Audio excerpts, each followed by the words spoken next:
Eliane, o que você nos diz sobre essa questão, por exemplo, da produção de alimentos, sabendo que a saúde tem uma dependência enorme daquilo que a gente come, né? Aquilo que a gente come vai ter uma interferência naquilo que a gente vai ser do ponto de vista da saúde ou não, né? Então, como é que o movimento dos movimentos sociais, do MST, tem trabalhado essa questão, por exemplo, da saúde vinculada à produção da agroecologia?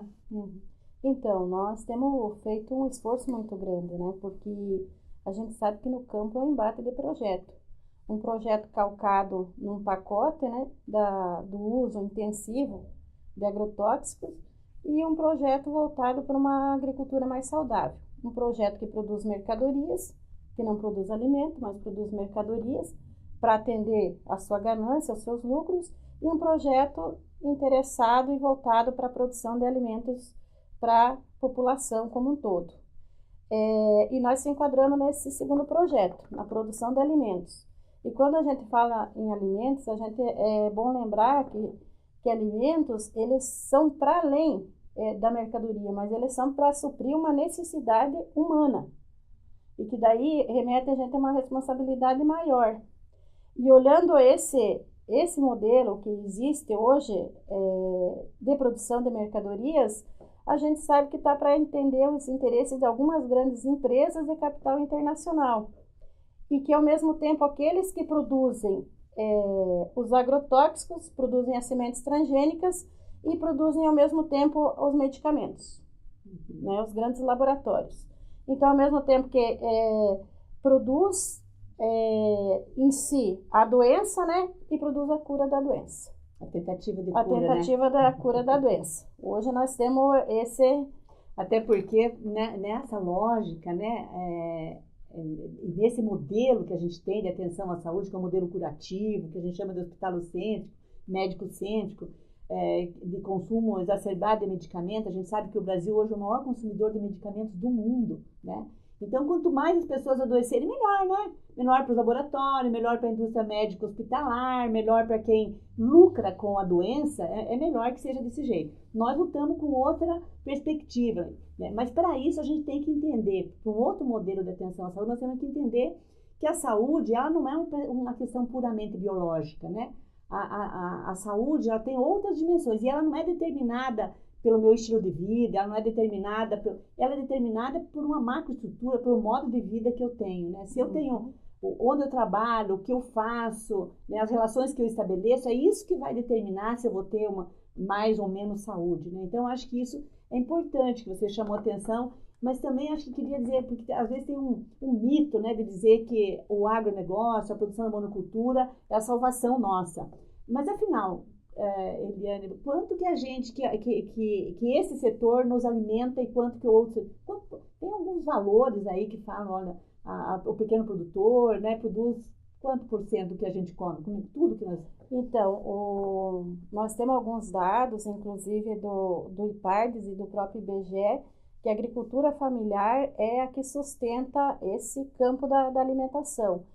Passa de 70%, em torno de 74%, 75% da alimentação produzida no Brasil advém da agricultura familiar.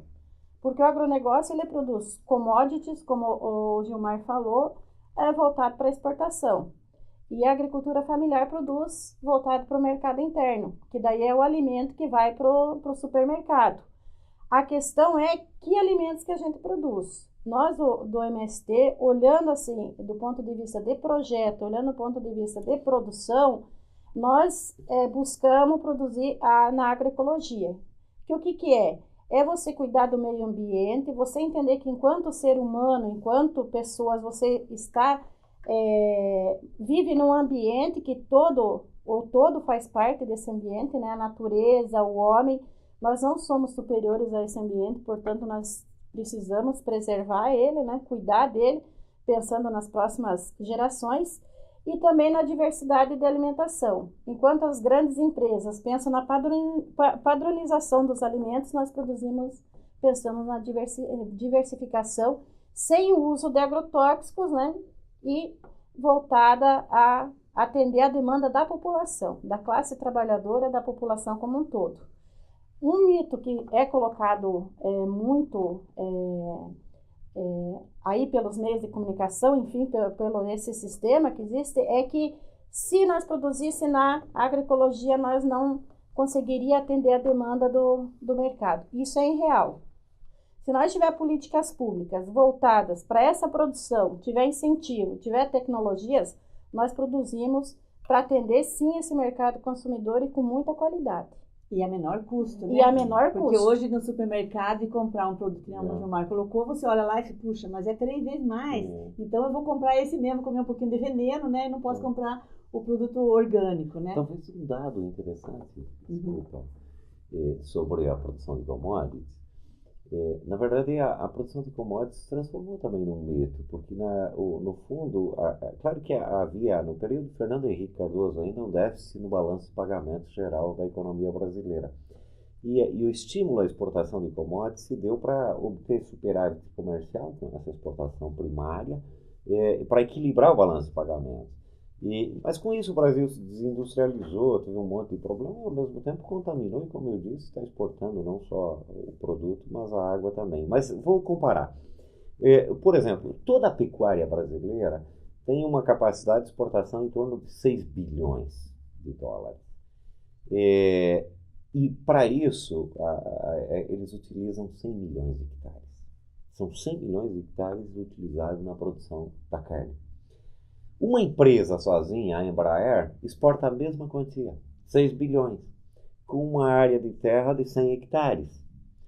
Ou seja, para a gente ter uma ideia também de que o quão desvalorizados são os produtos primários. À medida que tu tem que exportar uma quantidade muito grande de produtos primários para importar algum produto com tecnologia e assim por diante. Então, as vantagens comparativas não existem. Não existem, exatamente. Aí a teoria da dependência ajuda a gente a explicar. Agora, é preciso ter claro isso, que com isso nós estamos destruindo o solo, água, recursos naturais, etc., gastando um patrimônio que é importante, né, do povo brasileiro, ao invés de nós investir em tecnologias e outras formas de produção menor, utilização de recursos naturais, nós continuamos o velho padrão histórico.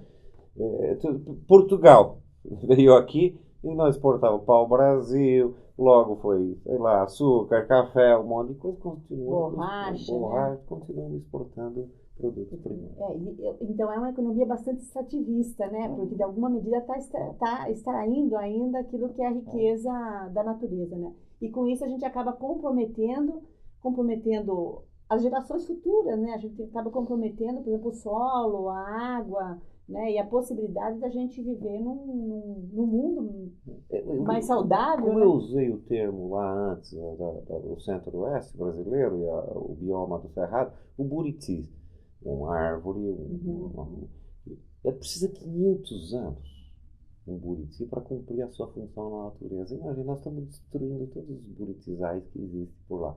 Daqui a 500 anos, vamos plantar agora para daqui a 500 anos de cumprir a função da natureza. Ou seja, é preciso pensar isso antes.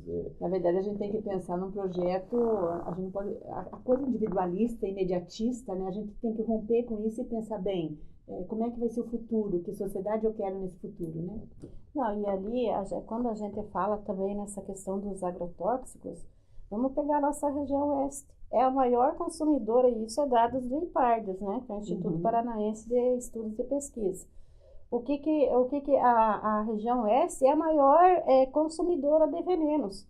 Enquanto a média nacional é 7 litros, na região oeste, nessa última pesquisa, fica em torno de 18,4 de litros. Sem contar que aqui nós temos o aquífero Guarani que passa por aqui. Então, automaticamente, quando nós estamos usando indiscriminadamente agrotóxico, e daí tem um outro elemento que aparece na pesquisa, que é agrotóxico, que tem as faixas, né? Da vermelha, preta, lá os que mais contaminam, que são mais perigosos, nós usamos os mais perigosos aqui na região. Então, isso são dados que tem que levar a sociedade a se preocupar. E sem contar que Cascavel, nós temos uma população de 300 mil habitantes aqui, e hoje nós podemos dizer que tem produtores assim que têm a certificação orgânica, que está fazendo um esforço em produzir sem veneno, em torno de 15 agricultores. não é porque não tem o campo, mas é que historicamente o campo esteve voltado a atender interesses das grandes indústrias, das grandes agroindústrias da região. Então, quando a gente vai discutir esse modelo, a gente precisa discutir a questão da saúde. Certamente. E discutir a questão da saúde é nós discutir um novo jeito de produzir. E produzir com qualidade. Porque quando você pensa em produzir alimentos, você tem que pensar em qualidade. E aquelas famílias que produzem esses alimentos, automaticamente ela vai ter uma mesa farta e vai possibilitar também gerar renda. Fazer esse intercâmbio com a cidade, com os trabalhadores da cidade. É claro que se nós tenhamos políticas públicas que consigam colocar, dar o suporte, vai reduzir o custo, nós teríamos muito mais condições de produção. E a gente pode ir no mercado e comprar um produto orgânico mais barato, quer dizer, na medida que se produz mais e que tenha, de fato, apoio, né? Porque o Estado dá sustentação para um tipo de modelo e não dá sustentação, não fornece políticas públicas. Então, enfim, se você comparar o financiamento do Plano Safra, né? O quanto vai para as monoculturas e o quanto vai para quem produz alimento, eu não tenho esse dado, depois sem contar a burocracia, sem contar a burocracia, né? Sem contar a burocracia do pequeno para acessar esses recursos, né? Então, são vários elementos assim que a gente precisa começar a pensar. E daí não é pensar desde o campo, é pensar desde a cidade e desde o campo. Porque o que tem no campo, ele vai automaticamente atingir a cidade. Se produz com veneno lá, quem vai consumir com veneno vai ser a cidade. Então, a cidade precisa começar a se preocupar com esse modelo.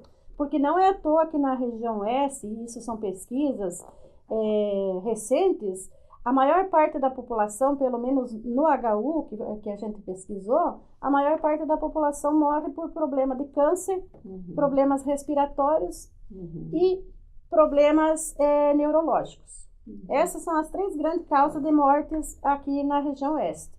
E daí isso não é nós que estamos lá produzindo, que estamos dizendo. Isso estudos científicos já vêm demonstrando isso. Que uma das causas do aumento de casos de câncer está relacionada a esse uso indiscriminado de agrotóxicos.